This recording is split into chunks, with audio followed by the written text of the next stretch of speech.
বিসমিল্লাহির রহমানির রহিম আউযু বিল্লাহি মিনাশ শাইতানির রাজিম। আজকে দর্শকদের সামনে উপস্থিত হইলাম একটি আলোচনা নিয়ে। সেই আলোচনাটি হবে, আমাকে একদিন একজন জিজ্ঞাসা করলেন যে যারা এই পৃথিবীতে সাধনা করে, গুরু মুর্শিদ ধরছে, সাধনা করছে বা কেউ সাধু হয়েছে, তাহলে এই সাধনা করার পাশাপাশি এদেরকে দেখা যায় তারা মাছ খায় না, মাংস খায় না। এর কারণটা একটু জানতে চাই। তো এই বিষয়টা অনেকেই জানতে চাইলেন, তাই আজকে এই প্রসঙ্গে আলাপ করব। আলাপটি হলো, আবার পাশাপাশি এটাও জিজ্ঞাসা করছেন যে যারা মুর্শিদ দল্য সাধনা করে, তারা ঘরের স্ত্রী আছে, তাদের সাথে যেভাবে সংসার করবে, যেভাবে চলবে, দেখা যায় তারা এটা থেকে একটু দূরে থাকে, এদিকে তাদের লক্ষ্য কম। কিন্তু আল্লাহ তো কোরআনে বলেছে যে আমি তোমাদের স্ত্রীদেরকে আমি হালাল করেছি। তো অনেকে এটা থেকে, সাধক যারা, এরা দূরে থাকে এবং নিরামিষ খায়। তো এই প্রসঙ্গে আলাপ করতে যাইয়া আজকে আমি আপনাদের সামনে উপস্থিত হইলাম। প্রথমত বলবো, সাধক যারা, তারা সাধনকারী, সাধন করে। সাধু, তার সাধন সাকসেস হয়ে গেছে, সে ধুয়া পরিষ্কার হয়ে গেছে, তিনি সাধু। যেমন আমাদের মধ্যে বলে সুফি, ইমুক সুফি। সুফি অর্থ কি? পবিত্র। তাহলে সাধু যে নিজেকে ধুয়া পরিষ্কার করছে, সেই তো সাধু। সে হিন্দু কি, মুসলমান কি, আর খ্রিস্টান কি? তো সাধুরা কেন এত নিরামিষ খায়, শাক সবজি খায়, কিন্তু দেখা যায় মশারির ডালটাও খায় না, পেঁয়াজ রসুন খায় না, এবং তারা মাছ খায় না, এবং তারা মাংস খায় না? এর কারণ কি? খাইলে কি আল্লাহকে লাভ করা যাবে না? সাধনা কি হবে না? তো এই প্রসঙ্গে আমি এই মুহূর্তে বলতেছি, আপনারা একটু লক্ষ্য করবেন। দেখেন, সাধকদের যে বিষয়টা, যে বহু সাধনা আছে, এর মধ্যে ধ্যান সাধনা অন্যতম। ধ্যান সাধনার মাধ্যমে মানুষ ডুবতে পারে, আল্লাহকে নিয়ে ভাবতে পারে, ডুবতে পারে, এবং আল্লাহর দিকে, কামিয়াবির দিকে অগ্রসর হইতে পারে। এই ধ্যান সাধনাটা সাধকদের জন্য খুবই দরকারি এবং খুবই উন্নতমান করে তোলে একজন সাধককে। তাই যদি কেউ ধ্যানে বসে, তখন দেখা যায় শরীরটা একটু চুলকাইতেছে, বা শরীর চুলকাইলো না, একদিকে কথা মনে পড়লো, ওই মুখ বন্ধুর সাথে কথা বললো, ওই মুখ জায়গায় চলে গেল। এরকম নামাজেও মানুষ দেখা যায় ডুবতে পারে না, তেমনি ধ্যানেও, আল্লাহর ধ্যানে, রাসূলের ধ্যানে, মুর্শিদের ধ্যানে ডুবতে পারে না। মানে বিভিন্ন চিন্তা ভাবনা আসে। তো এই বিভিন্ন চিন্তা ভাবনা কেন আসে? মনটা এত উশৃঙ্খল কেন? তাহলে আমার দেহের মধ্যে উশৃঙ্খল বিষয় আছে। সেই উশৃঙ্খল বিষয় যদি আমার দেহের মধ্যে লেগে থাকে, তাহলে আমার মনের মধ্যে সেটা ঘুরবে। যেমন আমরা যখন মাছ মাংস অতিরিক্ত খাওয়া দাওয়া করি, তখন শরীরের মধ্যে একটা উশৃঙ্খলতা বিষয় কাজ করে।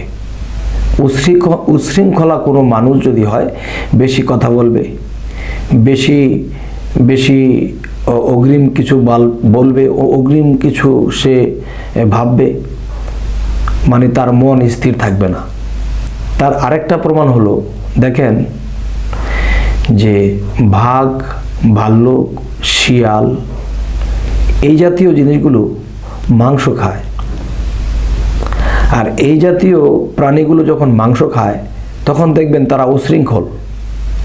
তারা এই একটা প্রাণীকে, হরিণকে কামড় দিছে, এমুক খরগোশকে কামড় দিয়া খাইছে, এমুক পশুকে সিরাবিরা খাইছে, মানে এদের মধ্যে একটা উশৃঙ্খলতা কাজ করে, শরীরে তাপের সৃষ্টি হয়, সে উশৃঙ্খলা করে এক প্রাণী আরেক প্রাণীকে ছিঁড়ে বিড়ে খায়, কিন্তু সেই প্রাণীগুলা অত বড়ও না।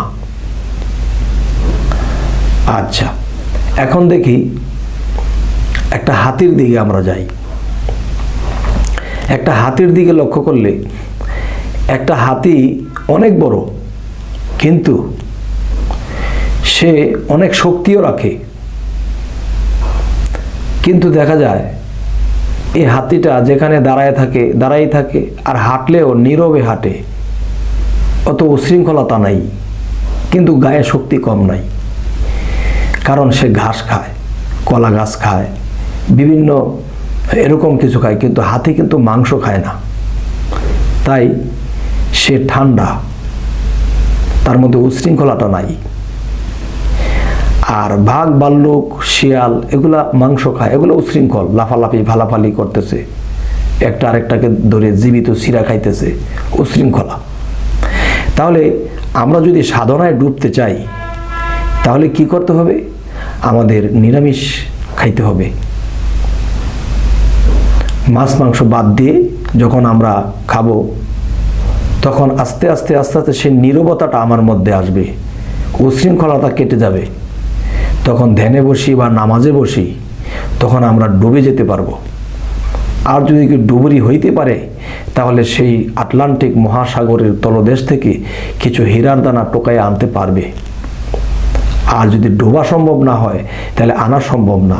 অনেক মানুষ নামাজের মধ্যে এদিক সেদিক চলে যায়, নামাজের স্থানে থাকতে পারে না, তাই আল্লাহর মেরাজও হয় না।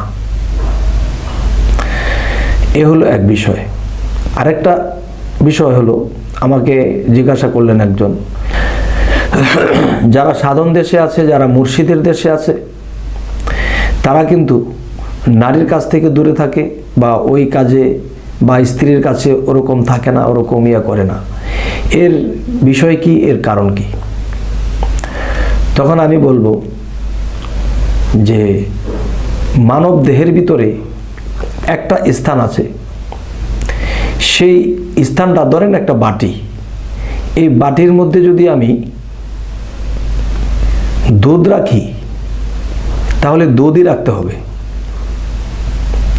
আর যদি এই বাটিটার মধ্যে কেরোসিন রাখি, তাহলে কেরোসিনই রাখতে হবে। তাহলে কাম থাকিতে খুলবে না কো প্রেমের ঘরের তালা। আল্লাহর প্রতি, রাসূলের প্রতি, মুর্শিদের প্রতি যদি আমার প্রেম না হয়, তাহলে কিন্তু আমি কখনোই আল্লাহ পর্যন্ত পৌঁছাতে পারবো না, আল্লাহর মেরাজ আমার আর হবে না। তাহলে আমার মধ্যে যে একটা বাটি, সেটার মধ্যে হয় প্রেম জাগা দেব, আর না হয়তো কাম জাগা দেব। আর যদি কেরোসিন আর দুধ একসাথে রাখি, তাহলে দুইটাই বাদ, কোনোটাই আর চলবে না। তাই যে যদি কাম রাখি তো কাম, যদি প্রেম রাখি তো প্রেম।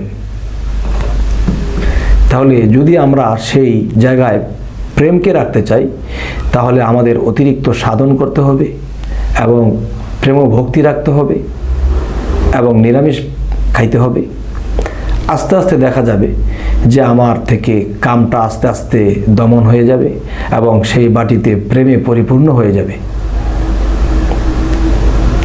তো এই জন্য দেখা গেছে আরেকটা বিষয়, শরীয়তের ভাষায় বলে থাকে যে স্বামী স্ত্রী যে সহবাস, সেখানে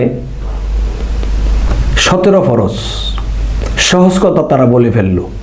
আর আমি বলবো না, হাদিস যদি এই কথা বলে থাকে, তাহলে এখানে সম্পূর্ণ ফায়সালা দেওয়া হয় নাই।